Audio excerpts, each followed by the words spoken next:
Hello everyone, and welcome to the Out of Eden Walk. My name is Paul Salopek, and I'm a journalist and National Geographic Fellow. And I'm talking to you from Tbilisi, the capital of the Republic of Georgia. It's been more than 2 years and about 4,000 miles since I trekked out of Ethiopia as part of a 7-year-long storytelling journey across the world in the footsteps of the first humans who migrated out of Africa during the Stone Age.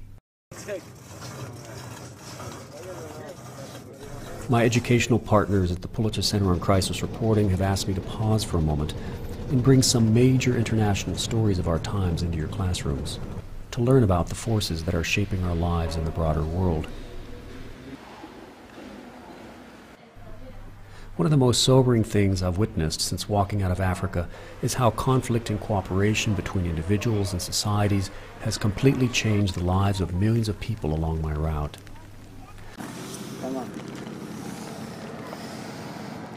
I'm talking about one of the biggest forced migrations of humans in the modern world, the refugee crisis in Syria.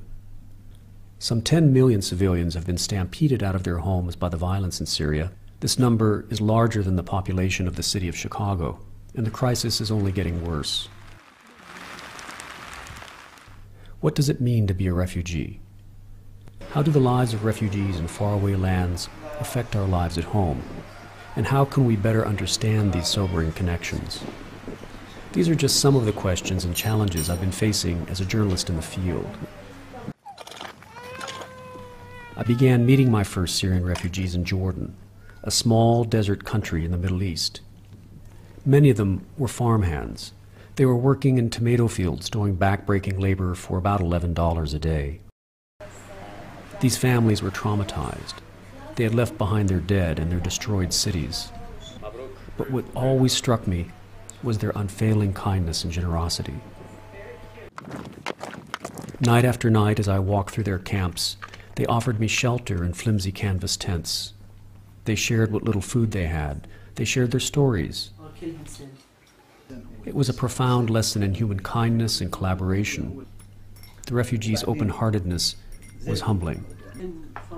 For the past 4 years, the world has struggled to return that favor, but with nowhere near the same level of kindness.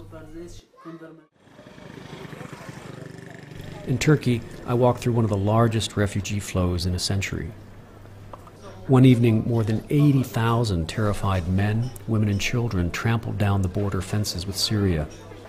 I'll never forget that sight, nor the desperation, the tears, and the fear and dust of that terrible night. I visited refugee camps where tens of thousands of people are warehoused in converted shipping containers. They spent their lives in desolation, anxiety, and boredom. I was struck by war's obscene waste of human potential. Many of these Syrian families were highly educated, engineers, doctors, teachers. Their country, and indeed the entire region, will be set back at least a generation by the loss of their talents. And I couldn't help but recall how an earlier refugee crisis in Afghanistan had been left to fester, and how that humanitarian disaster was one spark for the global problem of terrorism. Hopelessness breeds despair and violence. This is a lesson we must not forget. In today's interconnected world, where your family's well-being is tied closely to the security and prosperity of others, the refugee crisis in the Middle East is not a distant problem. It will reach out to your neighborhood sooner or later. It will touch your life in ways that you can't imagine now. I thought about this as I watched Syrian refugee children play in their temporary schoolrooms. They were unaware that they would probably never go home again, at least not for years to come.